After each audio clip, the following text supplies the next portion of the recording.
Dr. Ayman. We want to get the benefit of Sibon before she leaves, actually. Sibon, how actually, if you can guide us in our area, how we can move forward from competency-based medical education to service learning, how to incorporate service learning in our curricula and put the assessment criteria for and accreditation for to really put the service learning into practicality. Okay, what do you mean by service learning? So learning for practice rather than... Yes, learning curricula for the community. Yeah, okay. So I think that goes back to that 4-stage model of curriculum strengthening. So how do we ensure that the outcomes very much mirror the expectations in practice? And competencies are critical for that. So when we refer to competencies, we are thinking about behavior-based, but those behaviors can only really take meaning in the context of what it is that you'll be doing in practice. So I guess this then goes well beyond education. What is in the scope of practice? What is the practice environment? How do we ensure that there are jobs to enable people to really maximize and take advantage of their learning? So I think the competency based is very much, it's essential for orienting a program towards those outcomes. But preparedness for practice goes well beyond defining those outcomes, but ensuring that we have enough clinical practice supervision, that we're supporting people in the transition from education into practice, and very much building that culture of lifelong learning. So I think the global competency and outcomes framework will give you a lot more reference to what we mean by that, and actually practically how you can then take that forward as well. So it is forthcoming, I estimate, in the next month, 6 weeks. Thank you so much, Sibon. And we have another couple of questions, and then we will move to the next speaker. The first one, how can we evaluate the social accountability of our programs? So that is another way of saying, how do we measure that we do what we set out to do? So it is, there are many different ways in terms of, you look at sort of, I guess, preparedness for practice is a really important thing to look at. But it's really, are the communities satisfied? If you look at who are we trying to be socially accountable to? So it's ensuring that, are we capturing their input? Are we reflecting their needs within the curriculum? Okay, thank you. Thank you so much, Sibon. Nagla, you are raising hand, and I give you the permission to unmute. You can ask the question. Okay, thank you, Sibon. You hear me? Yes. You hear me? Okay, thank you, Sibon, for this collaborative review. However, regarding the social accountability, I think that in the field of medical education or the medical profession as a whole, we need to promote the personal values of the worker. You know, for me, when you are a dentist or when you are a physician and you go to a remote area or a rural area to work for the people only, not trying to get money, not trying to get fame, you need to promote, we need to promote the personal values and the being a good personality.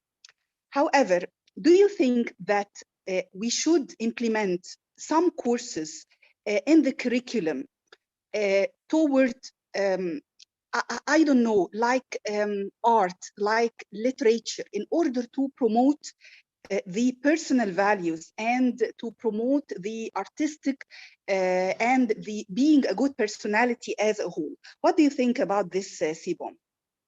So I think these are absolutely essential. But I think it is still only one half of the conversation. I don't think we can only appeal to people's sort of, you need to work in this area because it's the right thing to do. We also need to invest in decent work. We need to invest in conditions in which people will be able to practice, will be able to choose to move to areas. So I think your original question in terms of how do we ensure those values are really developed through the program. And I guess this also comes through, who are we selecting? Are we selecting the right people into programs? but what are the opportunities to learn from peers, to learn from faculty, to really see the difference and make sort of in terms of this is good practice, this is less good practice, and what is effective. So I think there are lots of different ways that we could build that into a program. But I think important to acknowledge it is only one half of the challenge. Over. Thank you so much, Siobhan. Thank you, everyone, for the questions that had been raised. And we were very pleased to have you with us today. Thank you so much. We appreciate your hectic schedule and being able to take this 20 minutes to be with us today. Thank you so much. Over to you, Dr. Ayman.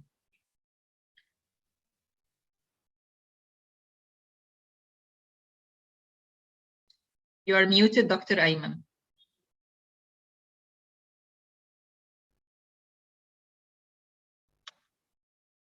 Sorry for that. I'm okay now. Yes. Thank you so much, Sibon. This is our time now for our second keynote speech by Professor Maham Stanyon. I'm delighted to introduce her bio. Professor Maham is Assistant Professor, Center for Medical Education and Career Development, Department of Family and Community Medicine, Fukushima Medical University, Japan. She is an editorial board member, Fukushima Journal of Medical Science, and she has been selected as one of the top 15 distinguished role model of women in academic medicine by British Medical Association. So Maham, the floor is yours.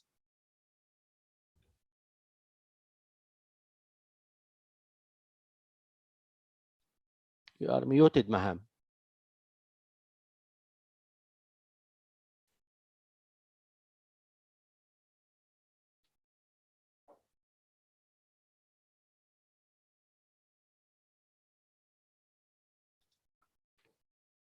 Could you allow unmute Dr. Najwa?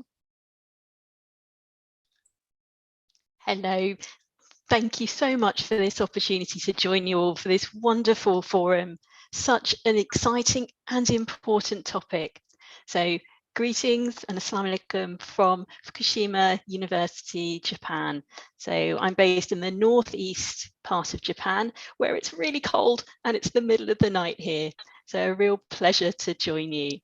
So I'm just sharing my screen with you now. So you should be able to see my slides in a second. Can you see my slides? Superb. So I'll start. So this is my talk, Crossing Cultures, Adapting Social Accountability for Curriculum Transformation Across Diverse Healthcare Systems. So an overview of my talk. So I'm going to talk to you about the importance of social accountability in health professions education. I'm going to talk about social accountability in a slightly different way to Siobhan. I'm going to talk about it as a process of quality improvement, which will be familiar to many healthcare professionals. I'll talk about the challenges in implementing social accountability across diverse healthcare systems. And I'll also talk about social accountability frameworks. And lastly, I'll talk about using the NET and their continuous quality improvement framework for a socially accountable curriculum. So where does my talk fit in with today's forum? So we've already heard from Siobhan about some of the definition and evolution of guidelines related to social accountability and with universal health coverage. I'm going to talk about the process of quality improvement related to social accountability, transferability, and frameworks. And then later we'll hear case studies and accreditation details. So just a little bit of background. You've already heard a bit about me from that wonderful introduction. So I'm Dr. Maham Stanyon, and I'm a GP, an academic GP from the UK based in Japan. And you've already heard a bit about my background, but I'd like to draw your attention to my placement back at Imperial, which was all about building a placement for undergraduate medical students in the community, geared around socially accountable principles in the curriculum. And it was an evolving placement that we were developing measurement outcomes. So we were moving towards a socially accountable placement. And later I've done workshops internationally, educating health professions personnel about social accountability, and people from different cultures, and how can we incorporate socially accountable principles in different healthcare systems. And as you know, I'm an assistant professor at Fukushima Medical University, and my research interests are around curriculum development, social accountability, and particularly the cultural dimensions to medical education challenges. And social accountability is one of the big challenges, but one of the great joys we have in this century and in moving medical education forward. So on that note, what is the meaning of social accountability? We've been talking about definitions, but what is the spirit? And I think this quote really sums it up. Social accountability is the cultivation of the ethos to serve humanity in a spirit of social justice and the best use of resources.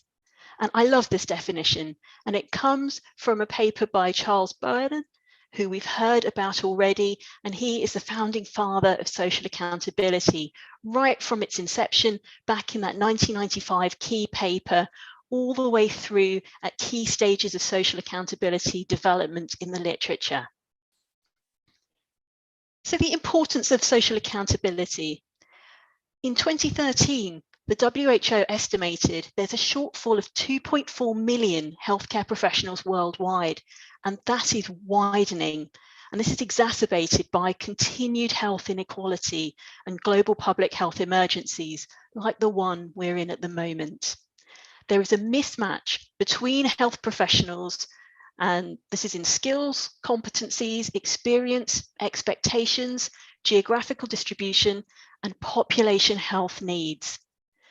Social accountability is one of the key strategies to address this balance. It's key in achieving universal health coverage and to meet the WHO Sustainable Development Goals.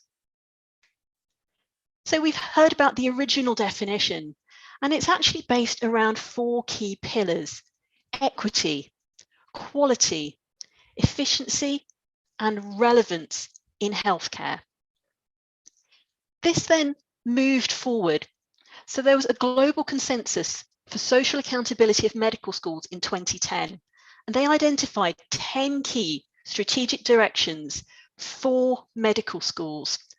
And this involved anticipating society's health needs, partnership with the healthcare system, adapting to the evolving roles of doctors, fostering outcome-based education, creating responsible and responsive governance, refining the scope of standards for education, supporting continuous quality improvement, accreditation, balancing global and local principles, and defining the role of society.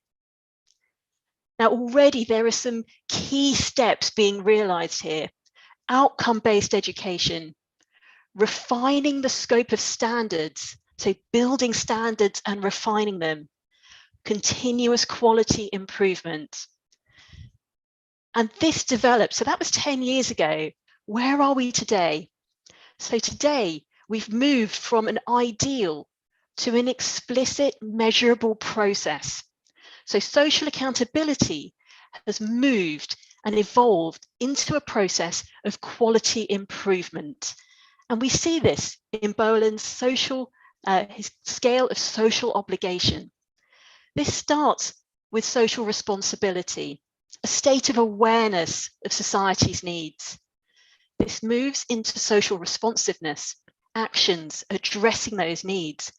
But actually the next step is social accountability.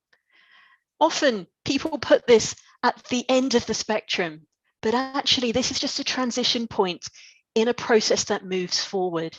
Social accountability is a systematic process. It's engagement with communities to ensure education and healthcare delivery impact the healthcare and population needs in the communities served. And the important thing is measured outcomes that come from that and feed into a sustainable cycle of quality improvement. So we're uniting quality improvement, education delivery, and healthcare reform. And this comes to a head at the curriculum. So this is where my talk is based.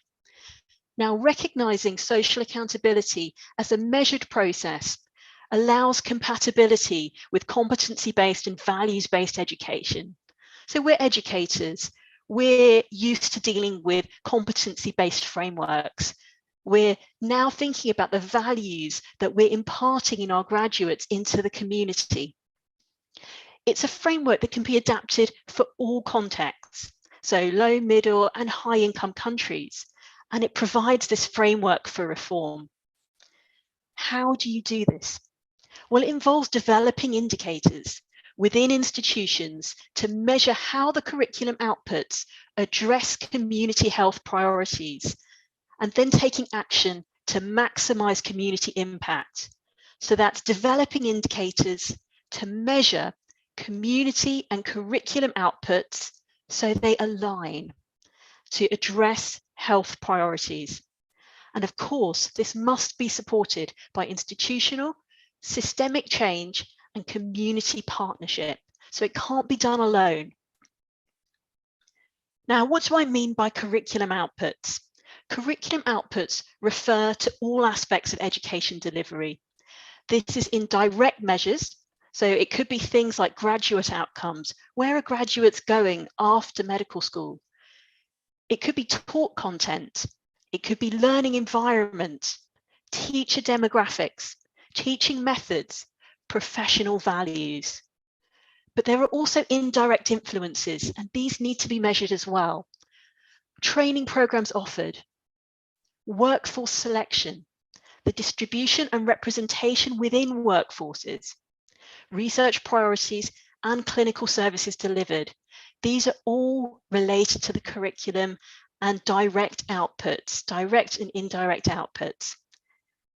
And actually, they all can contribute and reduce health inequity. It depends how they are utilised. When they are utilised without considering social accountability, they contribute to health inequity. When thinking in a socially accountable way, they can be used as tools to reduce health inequity. Therefore, we should be thinking of social accountability as a continuous quality improvement process. And this is for contextualised, high quality learning, teaching, and equitable service delivery. And it's service delivery that articulates and implements the professional values of modern healthcare. So we are bringing in a change. We're bringing in social accountability as part of identity in healthcare graduates. So how do we bring social accountability to diverse healthcare systems? Well, social accountability is a foundation. It's grounded in universal principles and healthcare development goals, but it's struggling with uptake globally. Now, reasons for this vary. There are common themes, including terminology challenges, approaches to system design, lack of community workforce, and incongruence with context. But there are ways to overcome this. And that is building definitions contextualized to cultural norms and integrating frameworks supported by local infrastructure. So what do I mean? Well, globally, social accountability isn't taking off as we want it to. This diagram, it shows Google Trends data. So this is data from Google searches dating back to 2004, looking at how commonly people search for the term social accountability. Now you can see hotspots in parts of Africa, Asia, Australia, North America, Brazil, and in parts of Europe. This score is a score based on popularity, based on giving the country with the highest number of searches a score of 100, and the other scores are fractions based on popularity. And you can see, even in countries with high academic output, actually social accountability is not very popular in terms of searches. Now, of course, this is just Google data. Why is this? Well, I mentioned some of the 4 key areas where there is difficulty integrating social accountability. There are terminology challenges. So linguistically, some cultures don't differentiate responsibility and accountability so easily. There may be a loss of intrinsic meaning when translated into native tongues. There may be no frame of reference, and it may limit the efficacy of discussions and adaptation into languages. There may be a biomedical approach to education and healthcare design, separating the community and medical school. Systems where there are free access of patients to secondary and tertiary systems. This may lead to challenges identifying the community. And if you can't identify your community, who are you serving as a healthcare professional? There may be community healthcare challenges in terms of reduced workforce. This leads to reduced links between the curriculum and community, a lack of student opportunities, and a lack of role models. There also may be a lack of congruency with context, so unfamiliarity with a culture of quality improvement, differences in how you form partnerships, different power structures and politics. There may also be differences and difficulty applying frameworks when they don't fit local contexts. So this is the last part of my talk, the frameworks in social accountability and making them work for your context. So there are a few. Now I'm going to focus on the NET quality improvement framework. This is the most commonly adapted one for use as a quality improvement process. The others are more general. The CPU model refers to identifying medical school's readiness for social accountability.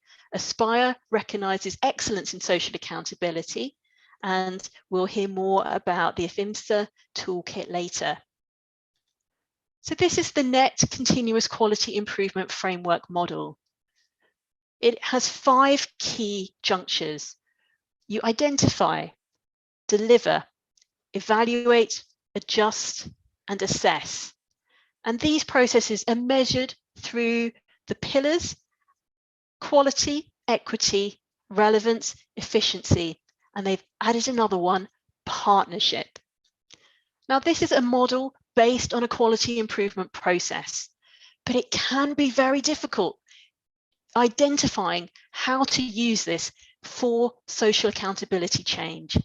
So over the next minute, I'll just show you a quick way to implement this into your context. We basically did some work to identify the key aspects, the bare bones, and we tried to make it more usable. So we identified 5 key stepping in points, and we used the DCI model, so define, collaborate, and integrate. Before you can assess, we need to know who. We need to identify the community, key stakeholders, and integrate them into a process where they have joint power to undertake all aspects of this quality improvement cycle. We can then build partnerships. We can then identify the needs of all partners. We can identify common goals and integrate these into joint objectives. Before that, we can then develop service learning by defining how the services will meet the needs of the population in advance. What are our hopes and how will these be achieved? With collaboration to ensure there is feedback from all areas and integrating this into the service before it's delivered. Measurement, we need to define those measurements. We need to consider how do we address and identify the needs that are coming out of this process. We want to review the outcomes and feedback jointly and integrate this into a process as a whole. Finally, sustainability. We need to define where the aims have not been met, collaborate with the stakeholders, and refine each stage. This then gets fed back into the process again for the next cycle. So it follows the quality improvement model, but with key jumping in steps to make it more usable. Finally, the pillars. How do they get prioritized? Where are they important? So this model allows us to see that. Partnership. It's most important at these stages. Of course, it's important the whole way through, but it's most important to work jointly, identify common needs, and support sustainable change. Relevance. The areas where relevance are most important are in service design, but also ensuring the right people are at the table to ensure the measurement tools, the outcomes are appropriate. Efficiency, important in all areas, of course, but particularly important with the goals, measuring services, and prioritizing efficiency. Quality, of course, important all through, but really important when you're assessing outcomes, delivering service, and then reviewing those outcomes back against community health needs. And then finally, equity. We consider equity at all points, but here it's most important in looking at the outcomes, consider the equity in partnerships and how these contribute to the process. There should be joint involvement, particularly in the partnerships at the beginning and in the assessment at the end, making recommendations for change that are suitable for all stakeholders. So that is the end of my talk. I'm going to leave you with these 3 points. Social accountability is an established model for curriculum transformation. There are linguistic, cultural, and health system design challenges, but we can overcome these through good contextualization and adapting models like the NETS model to our local healthcare infrastructure and our education curriculums. So those are my references, and I'm sorry I've gone over time a little bit, but I look forward to your questions. Thank you so much, Maham, for this comprehensive, nice talk about social accountability in higher education and the nice framework that you had adopted. And if you'd like to have any questions for Maham, kindly post them in the chat, and we are going to answer all the questions by the end of the presentations today. Now we are going to move into another speaker. As just Maham said, one of the toolkits or of the frameworks was the one developed by the IFMSA, which is the International Federation of the Medical Students Association. Students are our partner and are stockholders in the medical education and in the education process. So now we are going to have Arwa. She's a final year in the medical students at Cairo University and currently serving as an International Federation of Medical Student Association Regional Director for the East Mediterranean region.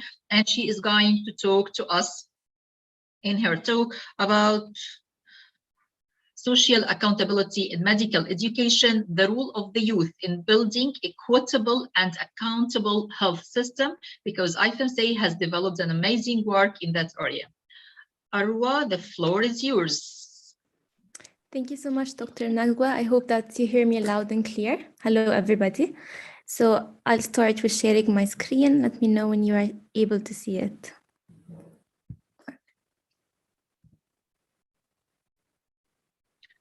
Cluster clear, Arwa.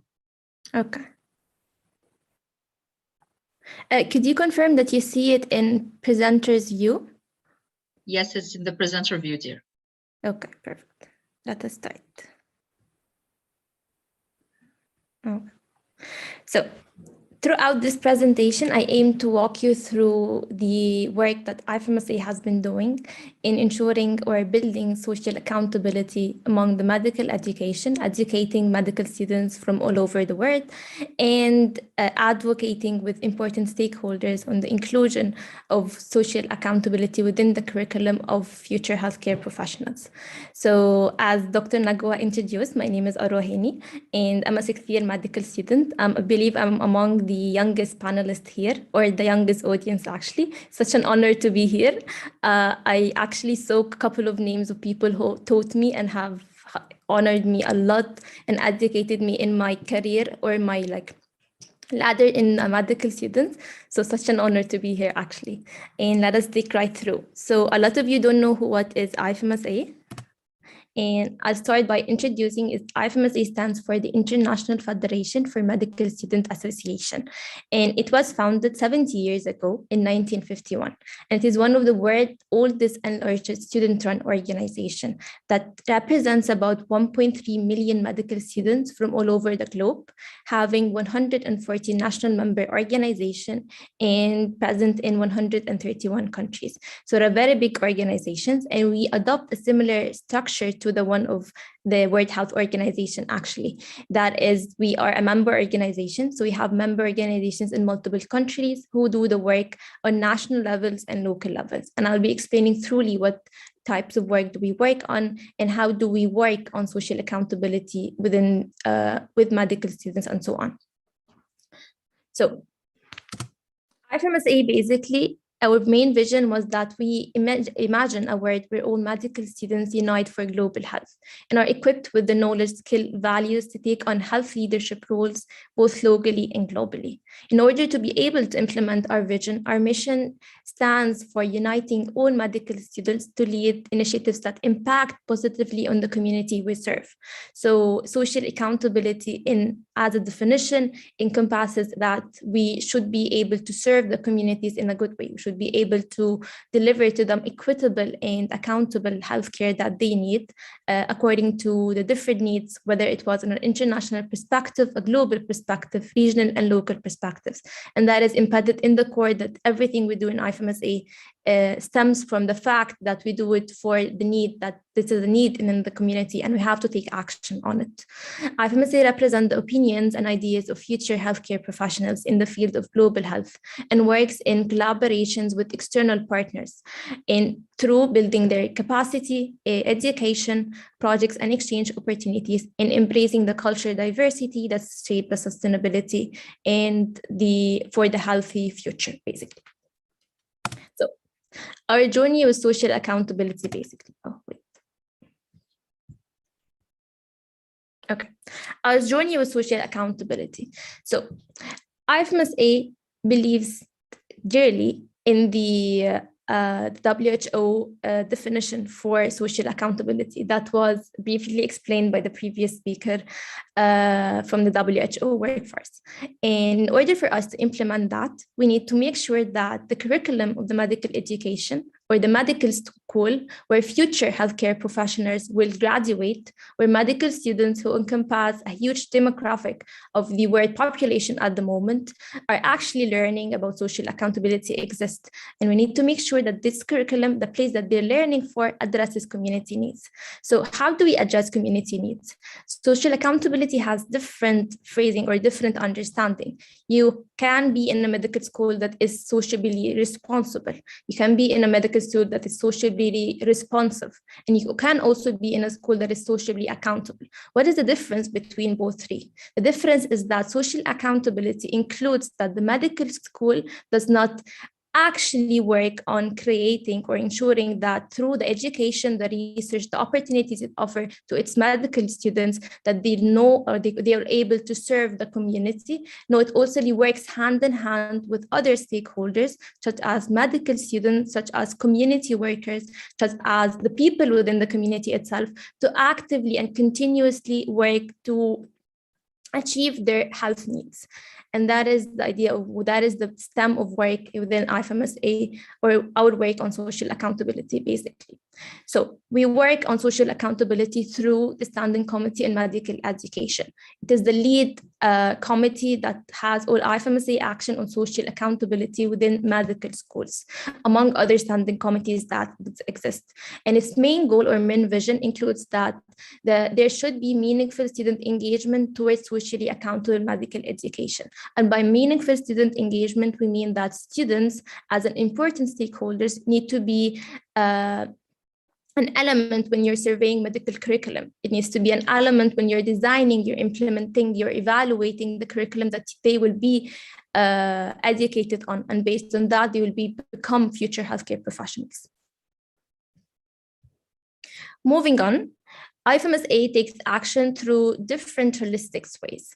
So we believe in these 3 pillars. Number 1, education and capacity building. Number 2, activity design and implementation. Number 3, engaging with stakeholders. So capacity building and education. We do that through the multiple toolkits and multiple manuals that are created. And as the previous speaker also highlighted, that we do have a toolkit that was created in partnership with the NET. I will be elaborating more on that. It's our pride and joy. And these toolkits and manuals and IFMSA workshops work to ensure that the medical student understands the term social accountability, understands how they can take action into working in their communities to serve that as medical students and as future healthcare professionals, and also works on making sure that they capitalize on this knowledge and take action with their reflecting medical school bodies, whether they were deans, healthcare professionals, global health governments, and so on. Our second way that we do holistic actions, social accountability, is through activity design and implementation.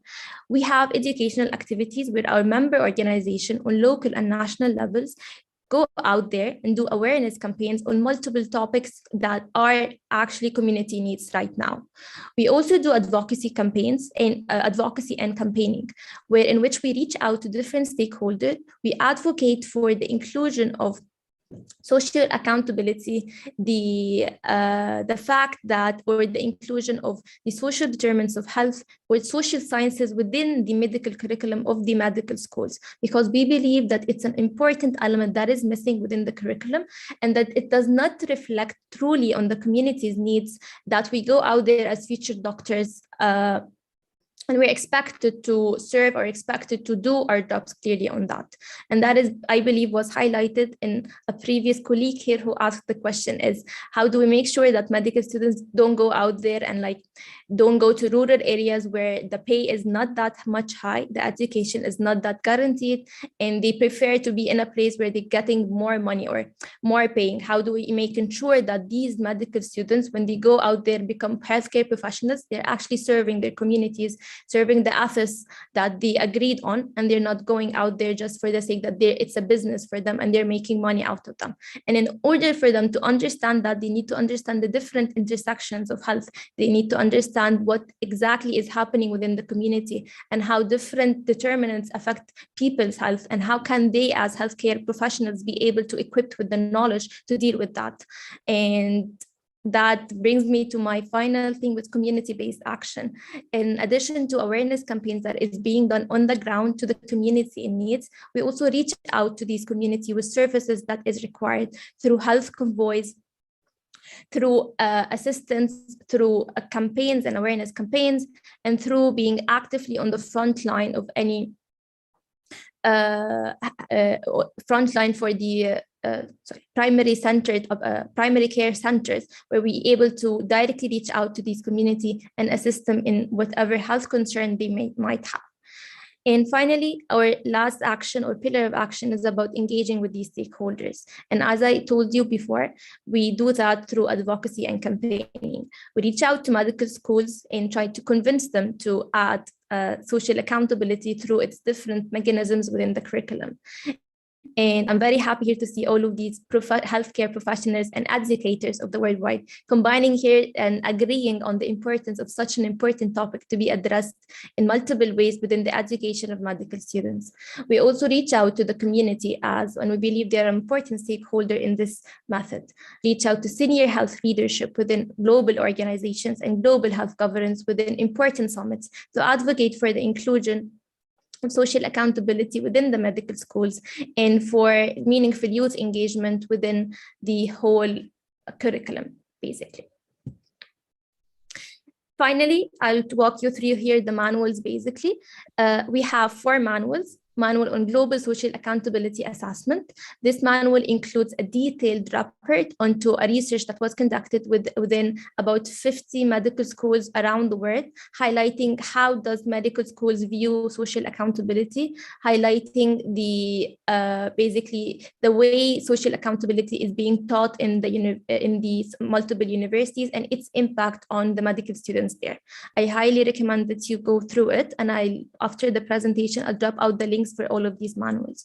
And our pride and joy, the main manual basically, is the social accountability in medical schools that was done in collaboration with the NET Foundation. And it's a very, very important toolkit that was awarded an award during the Social Accountability World Conference in 2017 in Tunisia, the Charles Bowen Award. It's our pride and joy, and it highlights from A to Z how can medical students learn about social accountability, how can and it has an important assessment tool as well that goes directly and helps medical students to assess if their medical schools is socially accountable or not, and what they can do as action points to make sure that their medical schools become more socially accountable. And as I highlighted before, our work on social accountability does not end through manuals. We do advocacy as well. We participated honorably in the Summit for Social Accountability, where we were awarded the award at Charles Bowen Prize for the Students' Toolkit on Social Accountability. As well as from there, we partnered with a lot of healthcare students from worldwide, where we declared a student declaration on social accountability in healthcare professionals, which I'll walk you through in the next slide. That is the toolkit, and that is the assessment tool.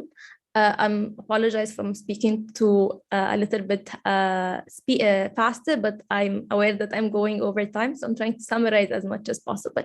So in this assessment tool, as I told you, we do ask them about basically if their medical curriculum addresses social accountability, if their teachers themselves come from the socio-demographic backgrounds that is existing within the community, or is the education allowing them opportunities other than elective opportunities to actively serve the community, and other multiple assessment tool that is used to ask and used to see if these medical schools are socially accountable or not.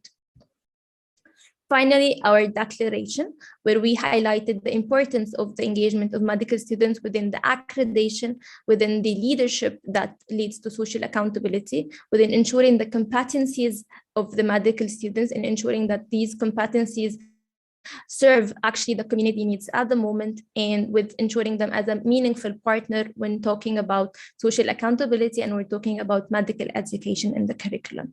From there, we created a pledge where each medical student in IFMSA pledged to be more socially accountable. And that includes to support initiatives that address the social inequalities that is present within the community services, and that leads to bad health outcomes. That also includes promoting healthcare in rural areas and underserved areas, and many other more as outlined here. Finally, the final act that we do in IFMSA is that in order for us to be an important, active stakeholder and advocate for all of these medical students, we do work on policy documents that addresses the stance of 1.3 million medical students on social accountability in medical schools, and includes a precise call of actions to governments, medical schools, civil society organization, and other member organizations on how exactly and what action it is needed to achieve social accountability within medical schools. Thank you all so much for listening to our presentation and knowing more about our work. As I told you, I'm happily receive your questions any moment, and I'll be dropping all of the links to these manuals and policy documents in the chat. Thank you. Yes, please, Arwa. Please, Arwa, leave over your resources. Thanks a lot, Arwa. Maybe the youngest, but one of the best. And one of the very good representative of IFMSA. I very happy that you also elaborated the difference between social responsibility, responsiveness, accountability, and maybe obligation also. Now, after this tough dose of basic theory, going with the guidelines from Sibon, Maham, and Arwa, let us take a practicality case studies. We have our first case study is from Ain Shams University, Social Accountability Recognition Journey. And imagine who can deliver this better than our great mentor. I don't know how to introduce Samar actually, Prof. Nagwa. When Dr. Nagwa asked me to introduce Samar, I felt, anyway, I try to be official.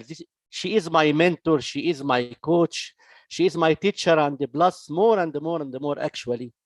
But anyway, Samar Ahmed, as you all know, is the Vice Dean of Environmental Affairs. and the community services in Delta University now. Delta University is very lucky, and I'm sure that Samar will offer a lot in community services. Samar for sure is the founder and the ex-director of ASU Mina Farai FEMAR Regional Institute. Samar is a fellow FEMAR, Philadelphia, I think 2010, yeah, Samar, if I am right. Samar is full professor of forensic medicine and toxicology at Shams University, faculty of medicine, and for sure she is a certified UNESCO trainer. So the floor is yours, Samar.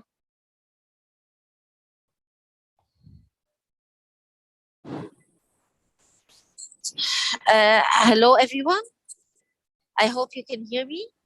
Yes, excellent. Yes, crystal clear, and the presentation is on. Thank God. Thank you so much for having me. I'm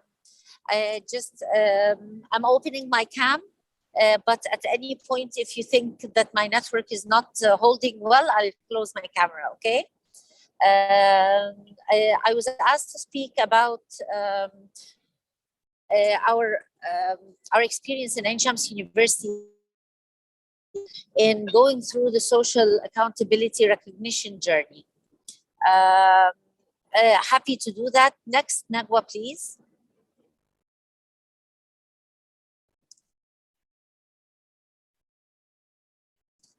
Okay, so what we did is we worked our way with the Network Unity for Health to start assessing Ain Shams University as a socially accountable school through a tool that the network, next Nagwa, through a tool that the network had elaborated on in collaboration with the NET and a few other organizations like the School of Gajah Mada in Indonesia. And the tool that was generated is called the ISAT tool. ISAT tool, the link that you can see on the screen at the moment is the link to the tool itself, which is a tool that was generated in collaboration with the network towards Unity for Health. Next, Nagwa.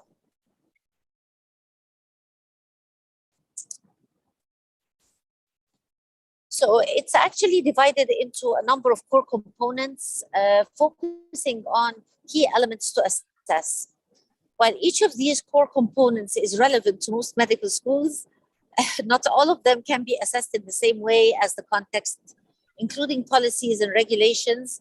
And of course, from country to country, there is a variation in the policies and in the way schools hold themselves accountable, socially accountable, as regards various aspects of their function.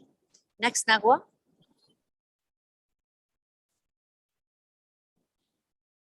So the first aspect that needs to be addressed and needs to be reported upon is students. And when we say students, next, the thing we want to focus on is the way students are recruited and the way they are admitted to the schools, whether or not there is equity, and whether or not the school actually tries to foster diversity in the student body that they accept from year to year. Next. The second aspect that is also important to report upon is faculty recruitment and how faculty recruitment is done inside universities. Next. The thing that we want to highlight very well is the capacity of the school as a socially accountable school to be able to recruit a diverse body of faculty and a body of faculty that actually covers the socio-economically different as parts of the catchment area of the school. Not just the catchment area, the area that the school serves, but also in reference to the graduates of the students, of the graduates of the school, and how much the body of graduates is represented in the faculty recruitment process, both in selection and both in representation when it comes to the faculty that are recruited by the school. Next, the second part in relation to faculty is faculty development, and how faculty development is done in order to allow for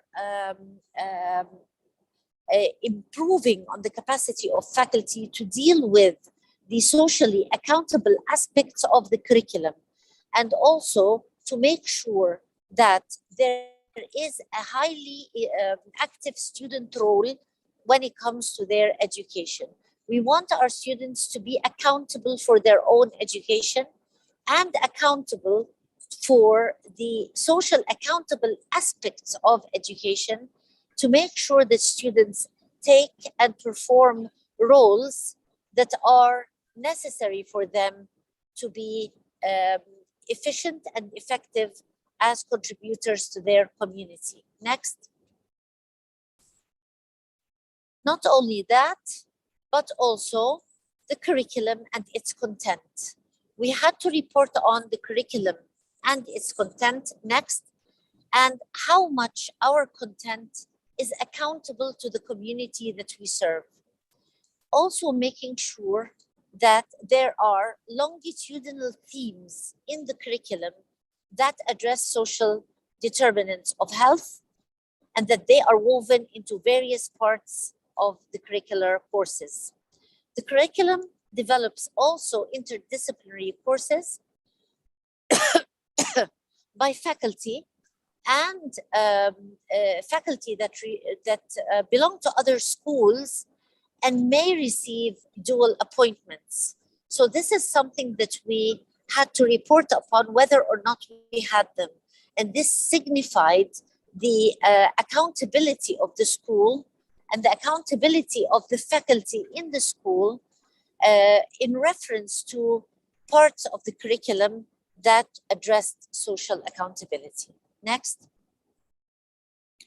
It wasn't just the curricular content, but also the learning methods that are used inside the curriculum and in order to deliver different aspects of the curriculum. Next.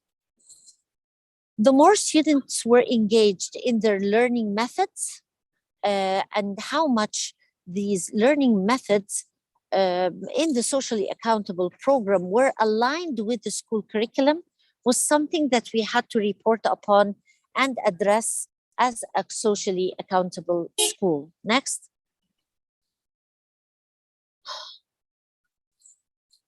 It was very important to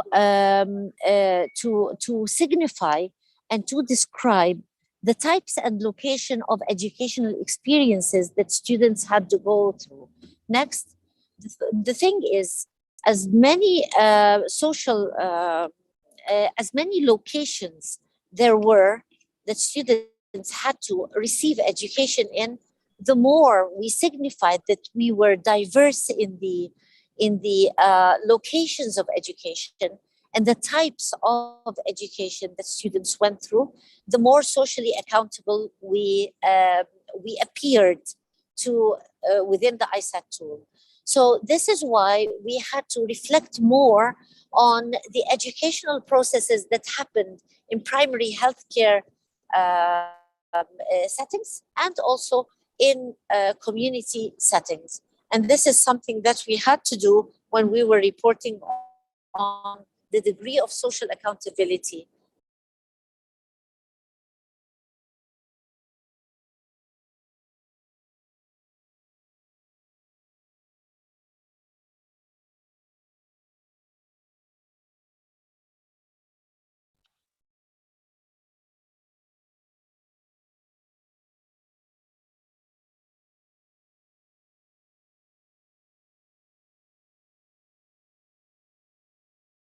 I think we have a momentary cut for summer.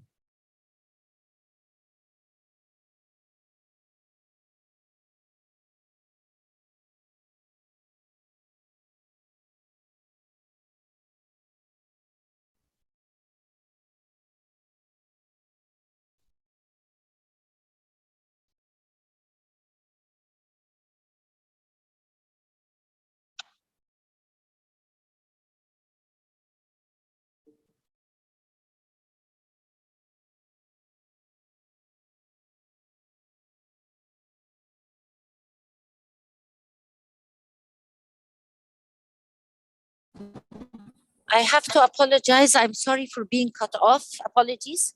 I hope you can hear me. Ayman, can you hear me? Yes, yes. Yes, we can Go hear ahead. you crystal clear.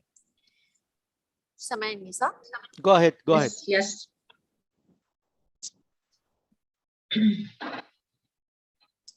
الو ايوه بروف سمر ايوه سامعينك. يس مسموع كويس تمام.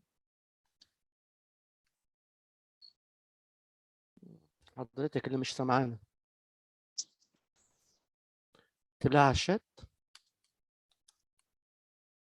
اوكي.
نهى.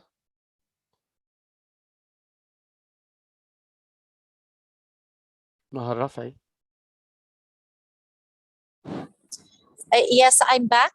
Yes, excellent. Excellent, Prof. Salma. Okay. I'm back. I'm Okay. sorry for being cut off. So let me just continue. So the next thing that we had to speak about and signify and highlight very well is community-based research and how much community-based research we were capable of implementing within the school. Next.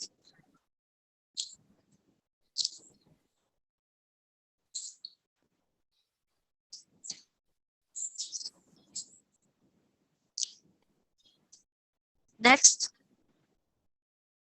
I move next. It's governance. Okay, now. and one of the most important things that we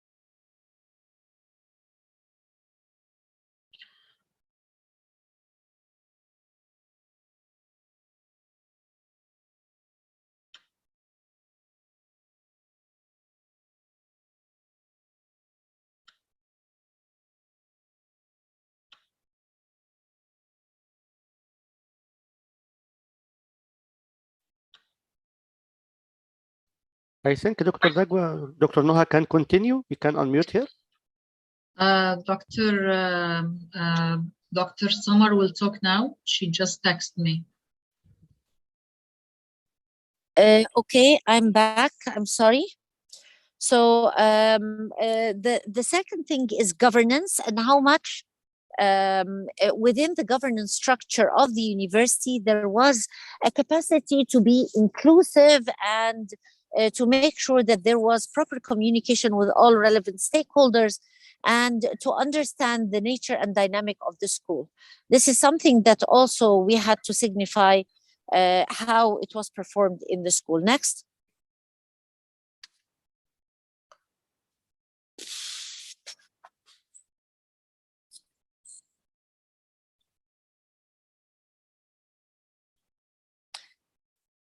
Next, please. Next, Niagwa. Stakeholder partnership and engagement was something that we reported on as well. It was important to make sure that our stakeholder body was well mapped, well aligned with our mission, vision, and our direction. It was also important to show that our stakeholder body was inclusive. It took into account all the relevant stakeholders, all the beneficiaries of the school, and also taking into account the different sectors of the community that we served. Next.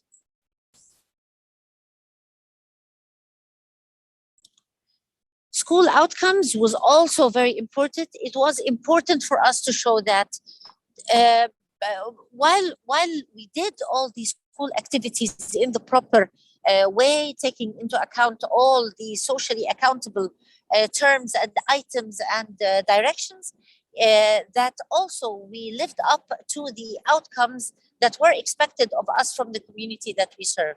So it was important to test, measure, and quantify the school outcomes when it came to the community service actions that we did, and also that all the educational processes that were undertaken by the school lived up to the degree of outcome that was expected out of them in terms of the quality of the graduate and how much our graduate was oriented towards community service and community engagement. Next.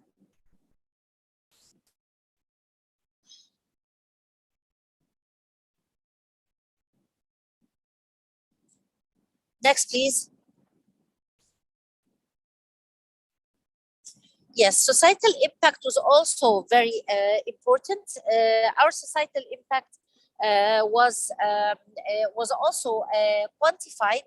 And it was what we did is we reached out for our societies and the active players in our society to be able to give us a quantification of how they perceived the impact of our school on their day-to-day functions, and also on the quality of the service that was offered to them.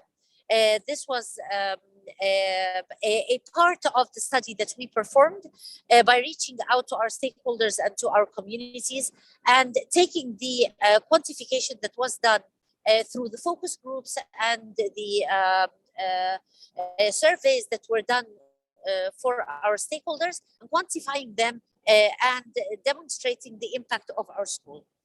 Other important things. Next, Nagwa, please.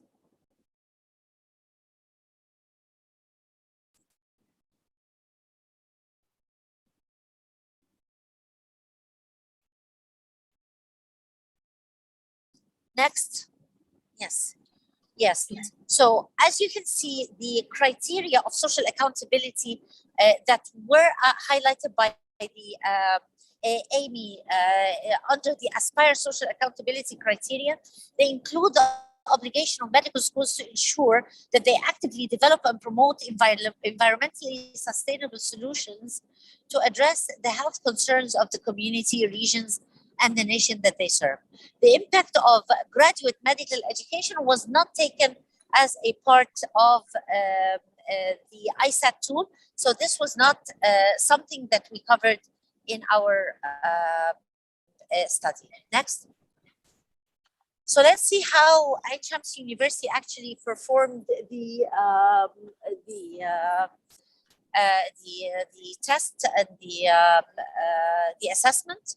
As you can see, this is the situation of Ain Shams University. Regarding every item of the items that I spoke about early, we were either graded as phase 1, 2, 3, or 4. As you can see at large, we fell in the grade 3, the phase 3 section, with some of the aspects that we actually were in phase 4. Phase 4, of course, is the best that we can perform. This is, it's important to understand that this is a self-assessment tool, and this was our assessment for ourselves, taking into account the stakeholder and the community view of how we functioned. Next.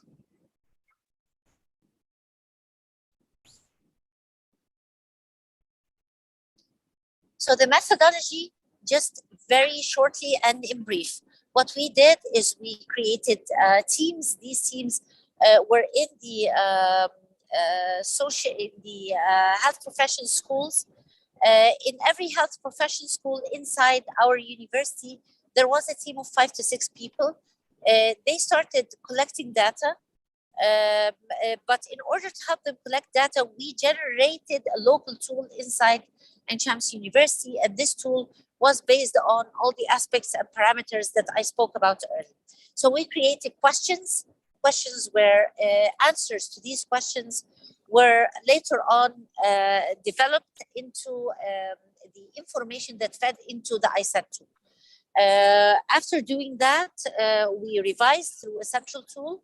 But before we started the data collection, we had to do a little bit of training for people and unifying the language so that we all spoke the same language. We created a shared folder where people uploaded the documents that the proof of practice, as we called it. The central team revised these, and then at the end of the 3 weeks of data collection, we submitted the ISAT tool.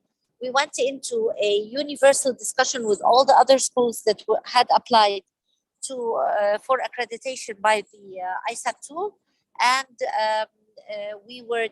they discussed how we saw ourselves. Other schools went in to evaluate us as well. So it was not just our own evaluation, but other schools as well had to evaluate our inputs, and the result is what you just saw shortly on the ISAT website. We're very happy that we did this practice and exercise, because doing that, we identified the gaps and where we actually were in terms of our social accountability portfolio. We decided to work more on community-based research, having seen that this is an area for potential and possible improvement. I have finished, and I'm very thankful for you guys for sticking around with my very terrible network. Thank you, Nagwa, for having me today, and thank you for all the speakers and everyone who is attending on this call. Thank you. Thank you so much, Summer, and wish you arrive home safely, because I know that you are in the road and you have took your own time in order to be with us today. So thank you so much for this. And we are going to continue now. As Dr. Ayman said, we are talking, and we had proposed frameworks, and we had proposed a lot of toolkits, and we need to know on reality, how does this look like? And we have 2 case studies. One of them was, we just heard from Summer, which is an recognition and the accreditation of the university. And another one is going to be by Dr. Ayman, where we are going to walk the talk and check how this is applied on reality on the ground of Earth. Let's see the case study from Saudi Arabia by Dr. Ayman. Dr. Ayman, as he had introduced himself earlier, from the Department of Family Medicine and Community Medicine in Prince Sultan Military Medical City from the Riyadh Kingdom, Saudi Arabia. He's a FAMR Fellow 2019 and the FAMR faculty with us.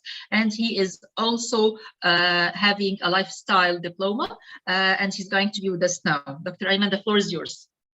My screen is okay, Dr. Nagwa?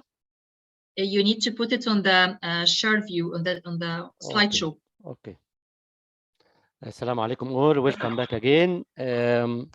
Actually, we are very happy, alhamdulillah, in Arab countries that we have Ain Shams University, fully recognized as social accountable school, medical school. Also, we have Al Jazeera, I think, in Sudan, and I think University of Al Qasim in Saudi Arabia. Today, I will take you for the coming 15 minutes on a very simple trip about few experiences in Saudi Arabia in the real field, actually, in the service field. Bismillah ar-Rahman ar-Rahim. I think family physician and physician working in preventive aspect and community medicine are very lucky in Saudi Arabia by the introduction of Vision 2030 back before 2-3 years. And from this, the fruitful product of Saudi Med, which is a competency framework for graduate from the family and the community medicine. As you can see here, the cornerstone are the community-oriented practices and patient care based on holistic approach and holistic care. From the SAFE program, SAFE project for health and institution, we are looking for, as you all highlighted in the chat function, we are looking for socially accountable health professional, and we are looking for socially accountable student and graduate, socially accountable health service delivery. That's why I have 3 examples. I will went through very rapidly because we are short of time. I know that. The first example from the medical school, college students level. This project totally supervised by my colleague, Professor Bara Al-Ghalayini, Professor of Family Medicine in Al Faisal University. This is a project of first-year medical students at Al Faisal University for introducing certain and top important topics in primary care level, which is a bit difficult for community to understand, maybe within the short time of consultation. So they decided this year one students, they decided to make these videos in Arabic language simple by cartoon or even by acting. And the students were the actors themselves.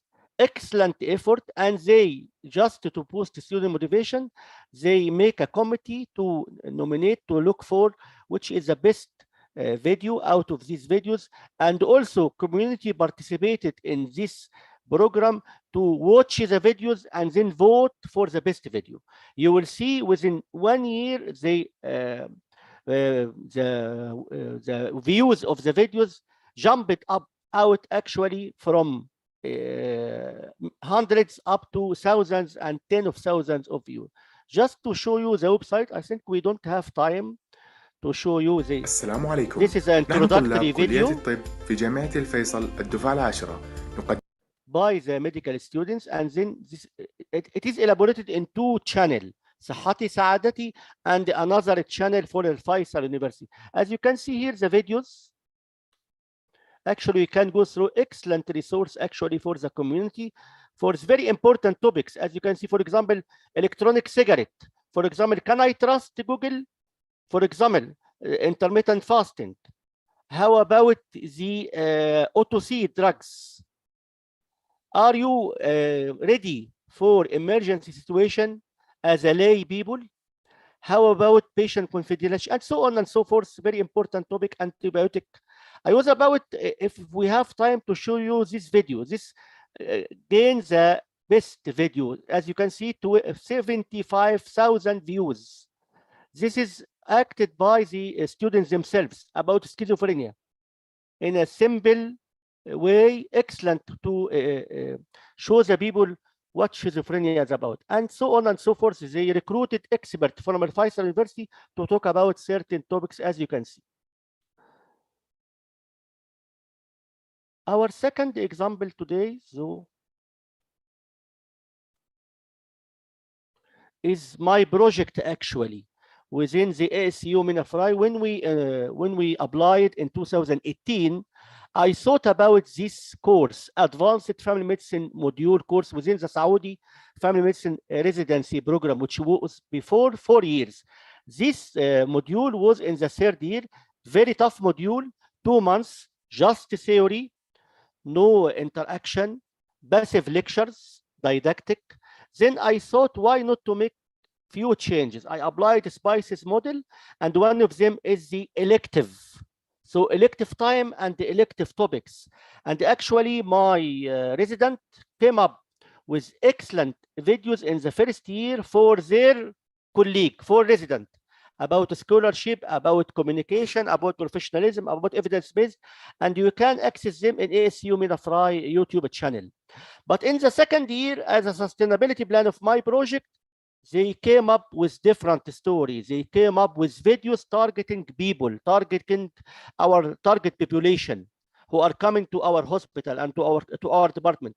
Videos for health education, videos about simple and important problem like bronchial asthma.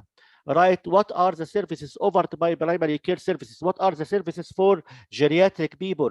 What are the patient rights and patient responsibilities?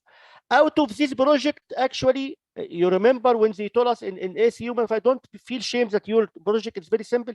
Out of this simple project, we succeeded to introduce the volunteering syllabus within the curriculum of Saudi Family Medicine Residency Program. So now it is mandatory since 2020, 60 years volunteering work by all the residents to go through whatever they like. Out of those, as you can see, very clear objective, very targeted process. They can serve the community wherever and whenever they want to offer this service within the 3 years of the residency program to come up with these volunteering syllabus. These are the videos. I'm very happy to share with you later if you like. 16 students share with me these activities under my supervision, and Professor Saad Al-Battal, the director of Family Medicine Residency Program at Prince Sultan Military Medical City. I am in a hurry for your time, so I will go for the third example. This is from the service level. As I told you, I offered an example from student level, example from residency level, and example from service level. This is an excellent example for collaboration of all the partners: policymaker, health professional, academic institution, communities, and health administrator. Actually, this is done by my colleague. I was serving before in Tabuk Military Hospital, my colleague in Northwest Armed Hospital in the border with Egypt and with Jordan, Health Education Department, Primary Health Care Department, and the residency program, plus the Ministry of Education, plus the religious people. They collaborated together, training the students at the school level, either preparatory, either secondary, either very early schools. They train them for 1 month on the most important health topics in Tabuk province, like bronchial asthma, like road traffic accident, like teeth hygiene, like nutrition, obesity, and smoking. You will see in this video, this is the only video which I will show you. You will see in this video, the high rank people visited them. The director of the hospital, which is general, military, and the director of the education directorate in Tabuk, they visited this project. If you allow for me for the coming 3-4 minutes, if we can see this. I hope the sound is okay.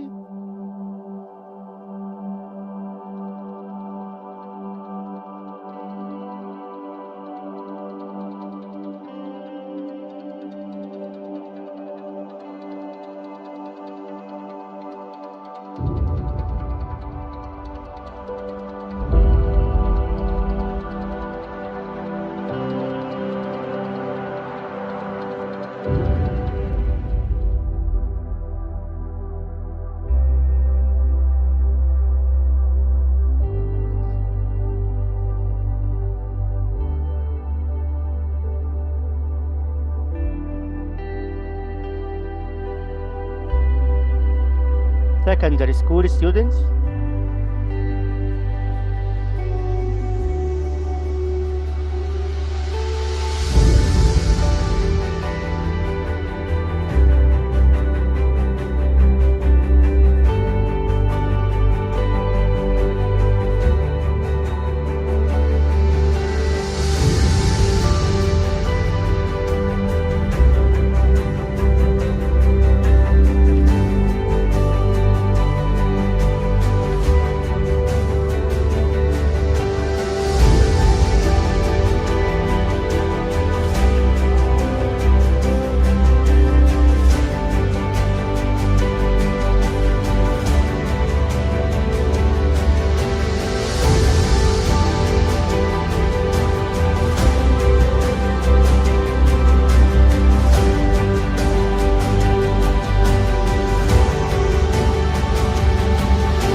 التدخين والبخور والعطور والتدهين من مثيرات الربو. والسلام عليكم ورحمة الله وبركاته. معاكم الطالبة ميار الزهراني.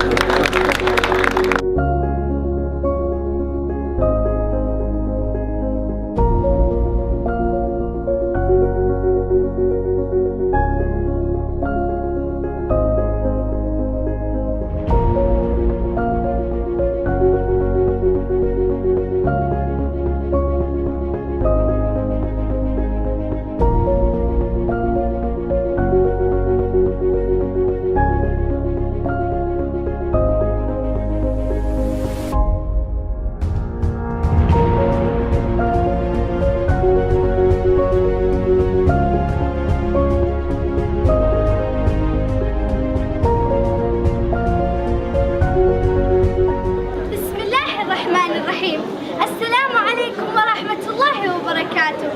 حين حاولت الكتابة عن رجال تعمل، وكلما حاولت شكر شخص لما قدم ويقدم، فابتسم وجهك بين الكلمات فرأيت لوحة أن تكون بين مقدمة العالم عملا وفكرا ونهضة.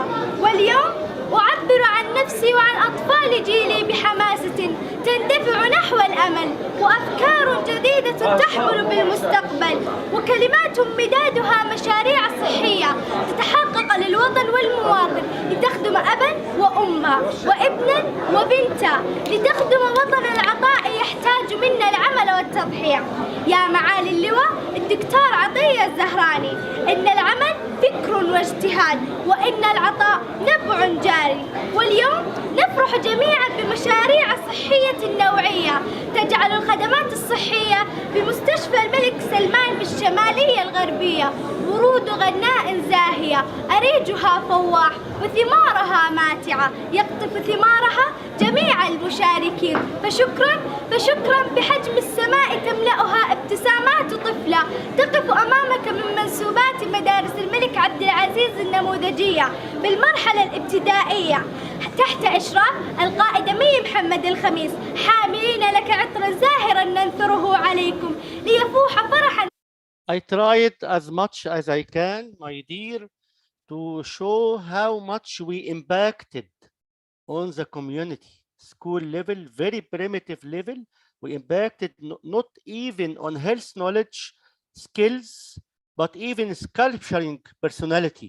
As you can see how much confident they are showing their skills, examining. And can you see here when you take a deep breath? I'm sorry that the video in Arabic, but I think you are understanding what was going on. And I hope, please, if you can go to the schizophrenia video, I highly recommend to see it. I will take, we will put the YouTube channel, Dr. Ayman, I will put with the resources to send. I will put Dr. And yes, my can project you put it in also. The chat? Sure, now, just now. And my project also, I actually decided to show you the last because it is comprehensive for all the partners.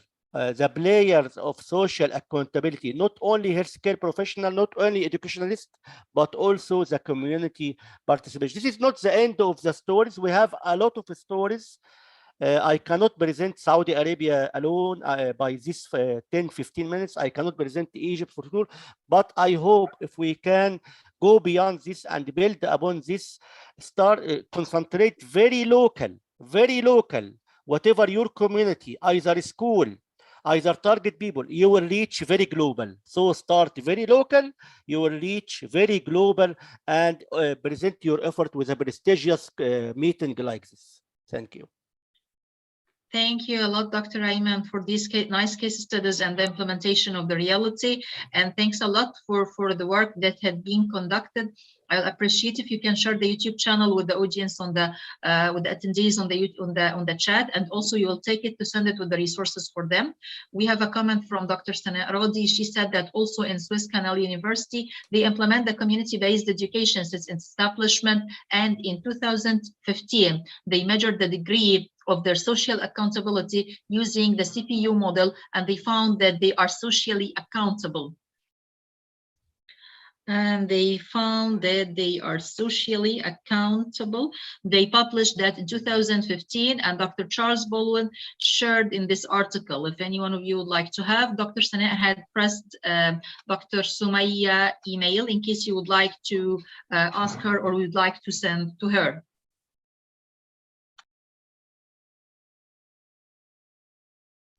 Dr. Najwa, we have a very important article also by Prof, our great mentor, Prof Wagdi, from Suez Canal, Tell Kabir experience. Excellent. Go ahead to read a Tell Kabir experience. Yes, thank you so much for sharing. And now let's continue in our we had just discussed a few points. We had just have a few literature, a few frameworks, a few toolkits, a few experiences about the social accountability. And we did understand that medical education is not the center of the process. The medical education is part. The universities are part of the process in order to serve the community. And just Dr. Sana had referred into Charles Baldwin. Charles Baldwin has a huge work in the WHO, and they have the social accountability grid. And this was the one that had been published in the 18s, where they have concentrated on the specific values, which are the relevance, the quality, the cost effectiveness, and the equity. And they check how this can be done and implemented in domains and phase across the education, research, and service, which are the main three pillars of the university institutes or educational institutes. Have three main pillars, which are education, research, and service. So they had made that grid in order to understand the social accountability implication. And there had been so many shared values and so many toolkits and so many frameworks. And this had led us that there are important problems that we are facing. This is where we are going into our breakout room now, which is going to be for 15 minutes. We are going to ask you something very simple. We need you in your group to list 3 local barriers based on what you have heard from us today. And these barriers can prevent you from implementing the social accountability. Local barriers could be something cultural, could be something in the institute, it could be something, whatever you are going to find.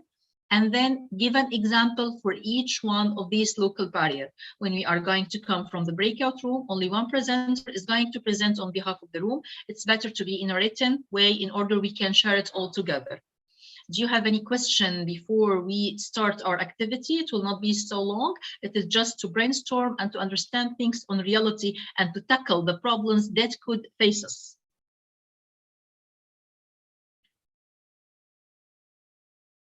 Okay, then we are going to start now. Each room should appoint a presenter, and when we are going to come back, we are going to have the presenter on behalf of the group. And we are starting now. So, again, you need to list in your group 3 local barriers and to give an example for them.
Dr. Hind and Dr. Dina, can you accept the joining breakout rooms, please?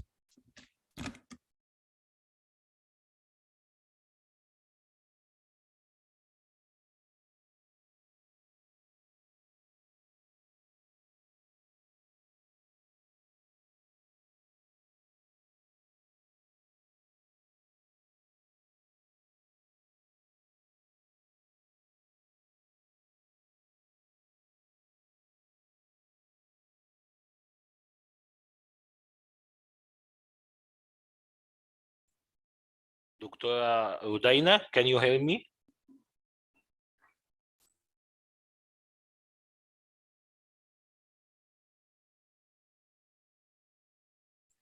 دكتورة نجوى، هو في حد حضرتك عايزاه يطلع من البريك اوت روم للمين روم؟ يبقى نوقف اللايف ستريمينج. لا الستريمينج شغالة، وقفه.